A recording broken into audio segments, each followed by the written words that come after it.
Target with PS Parihar channel में आपका स्वागत है। सुबह की इस वीडियो में ऐसी सूचनाएं होती हैं जो विभिन्न समाचार पत्रों पर छपी हुई होती हैं और विद्यार्थियों के लिए आवश्यक होती हैं।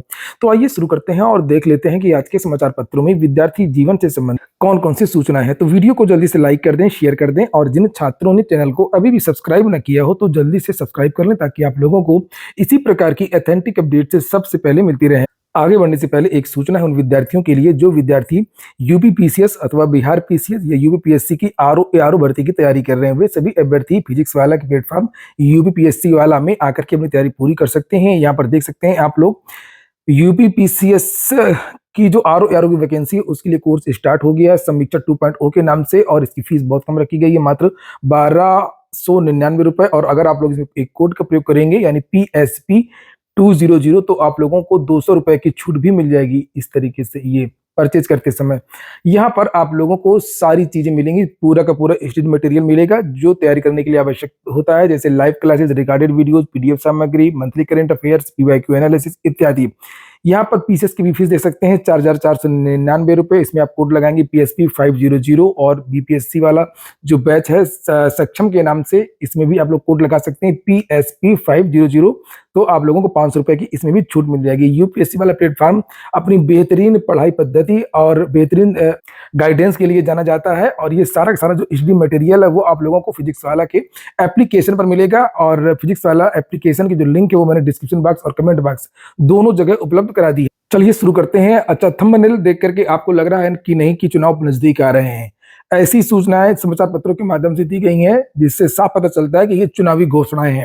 बात करते हैं सबसे पहले टीजीटी पीजीटी की और असिस्टेंट प्रोफेसर भर्ती की और शिक्षा सेवा चयन आयोग, जहां पर विद्यार्थी धरना प्रदर्शन को लेकर के लगातार दबाव बना रहे हैं। वहीं पर सरकार की तरफ से लगातार शिक्षा सेवा चयन आयोग को लेकर के जानकारियां दी जा रही हैं।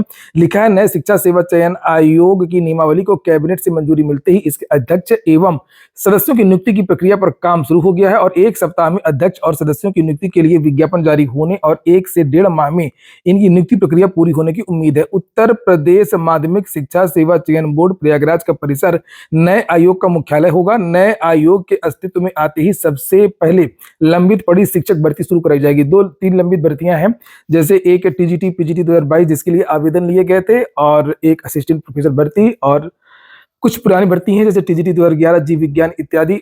लिखा हुआ है कि नए आयोग के गठन के बाद अधूरी पड़ी भर्ती प्रक्रिया शुरू होने से लाखों अभ्यर्थियों को बड़ी राहत मिलेगी। उच्च शिक्षा निदेशालय के सूत्रों के मुताबिक नए आयोग का मुख्यालय उत्तर प्रदेश माध्यमिक शिक्षा सेवा चयन बोर्ड के परिसर में बनाया जाएगा। इसके बारे में मैंने आप लोगों को बहुत पहले ही जानकारी दी थी कि जो नया आयोग होगा वो चयन बोर्ड ही होगा। चयन बोर्ड से नए आयोग को भवन हस्तांतरित करने के लिए प्रक्रिया शुरू कर दी गई है। तो जिस प्रकार से जानकारी दी जा रही है उस हिसाब से लग रहा है कि नए आयोग को पूरी तरीके से अस्तित्व में आने पर लगभग 2 महीने का समय लग जाएगा, क्योंकि यहाँ पर लिखा हुआ है, ये देखिए कि अभी 12 सदस्यों के लिए 36 नाम छाटे जाएंगे, एक अध्यक्ष के लिए 5 नाम बुलाए जाएंगे। तो इस तरीके से इसमें अभी समय लगना तय है और अभी समाचार पत्रों के माध्यम से भले ही जानकारी दी गई है लेकिन जरूरी नहीं है कि ये जो प्रक्रिया है वो 1 महीने में पूरी ही हो जाए जैसे समाचार पत्रों के माध्यम से बताया गया। यही सूचना अन्य समाचार पत्रों में भी दी गई है जिसे आप लोग यहाँ पर देख सकते हैं। अगली सूचना भी शिक्षक भर्ती की है जिसे आप लोग यहाँ पर देख सकते हैं। 69,000 शिक्षक भर्ती में 6800 ऐसे विद्यार्थी जिनकी सूची हाईकोर्ट की सिंगल बेंच ने रद्द कर दिया था। आरक्षण को लेकर के विवाद हो गया था। इन विद्यार्थियों ने कल विधानसभा पर धरना प्रदर्शन किया था और इन विद्यार्थियों की पुलिस से झड़प भी हुई। इसके पहले इन विद्यार्थियों ने भाजपा कार्यालय पर धरना प्रदर्शन किया था और ये विद्यार्थी इको गार्डन में लगातार धरना प्रदर्शन कर रहे हैं। हालांकि मामला डबल बेंच में है, 4 तारीख से लगातार सुनवाई इस पर होनी है और ये विद्यार्थी लगातार दबाव बनाए हुए हैं। ये देखिए, सरकार 81.35 करोड़ लोगों को देती रहेगी मुफ्त अनाज। 5 वर्ष के लिए बढ़ाई गई पीएम गरीब कल्याण अन्न योजना। इस योजना का एक्सपेरिमेंट हुआ था उत्तर प्रदेश की विधानसभा चुनावों में और उसका लाभ भी सरकार को दिखा और यही कारण है कि सबसे ज्यादा जो जोर है वो इस योजना पर दिया जा रहा है। 5 वर्ष के लिए बढ़ाई गई पीएम कल्याण अन्न योजना। छत्तीसगढ़ में प्रचार अभियान के दौरान प्रधानमंत्री नरेंद्र मोदी ने जो वादा किया था उसे पूरा कर दिया। समाज कल्याण से जुड़ी दुनिया की सबसे बड़ी योजना प्रधानमंत्री गरीब कल्याण अन्न योजना के तहत 81.35 करोड़ लोगों को मुफ्त अनाज देने का सिलसिला आगे 5 साल तक जारी रहेगा। गत मंगलवार को देर रात प्रधानमंत्री नरेंद्र मोदी की अध्यक्षता वाली कैबिनेट कमेटी ने इस फैसले पर अपनी मोहर भी लगा दी है। तो सरकार को पता है कि कैसे चुनाव जीते जा सकते हैं और यही कारण है कि जो जहाँ से ज़्यादा वोट मिलना है उस पॉपुलेशन को टारगेट करना है और जहाँ से कम वोट मिलना है उस पॉपुलेशन को टारगेट नहीं करना है। यही कारण है कि 2-3 फैसले हैं, जैसे आप रोजगार के बारे में तो आपको पता ही है सरकारी नौकरियों का क्या हाल है उत्तर प्रदेश में और पूरे देश में। बात केवल उत्तर प्रदेश की नहीं है, पूरे देश में भी देख लीजिए आप लोग कि रेलवे की वैकेंसी नहीं आई तो नहीं आई। चुनावों को पहले एक बार रेलवे की वैकेंसी आई थी, लोकसभा के चुनाव जब होनी थी 2019 वाले, तब विज्ञापन निकाला गया था, उसके बाद फिर विज्ञापन नहीं निकला। तो सरकार ने रोजगार को लेकर के तो अपनी मंशा साफ ही कर दी है और यहाँ पर देख सकते हैं पुरानी पेंशन भी संभव नहीं है। सरकार ने कल स्पष्ट कर दिया है, राज्य सरकार ने लखनऊ में बुधवार को विधान परिषद में एक बार फिर से कहा कि पुरानी पेंशन लागू किए जाना संभव नहीं है। राज्य सरकार ने 1 अप्रैल 2005 से नई पेंशन स्कीम लागू कर दिया है जो सभी सरकारी संस्थानों में लागू। 80 करोड़ लोगों को राशन। एक और घोषणा हुई है इसी तरीके से 60 वर्ष से अधिक आयु की महिलाओं को रोडवेज में मुफ्त यात्रा की सौगात। लोकसभा चुनावों से पहले महिला वोट बैंक को साधने की कोशिश है। उत्तर प्रदेश राज्य सड़क परिवहन निगम की बसों में 60 वर्ष से अधिक आयु की महिलाओं को मुफ्त यात्रा की सौगात मिलेगी। योगी सरकार ने लोकसभा चुनावों से पहले महिला वोट बैंक को साधने की तैयारी की है। अनुपूरक बजट में निगम को प्रतिकर भुगतान के लिए 1 करोड़ रुपए का प्रावधान किया गया है। तो एक बार विद्यार्थियों की भी सुध ले लें और ये भी आज ही का समाचार पत्र है जिसे आप लोग यहाँ पर देख सकते हैं।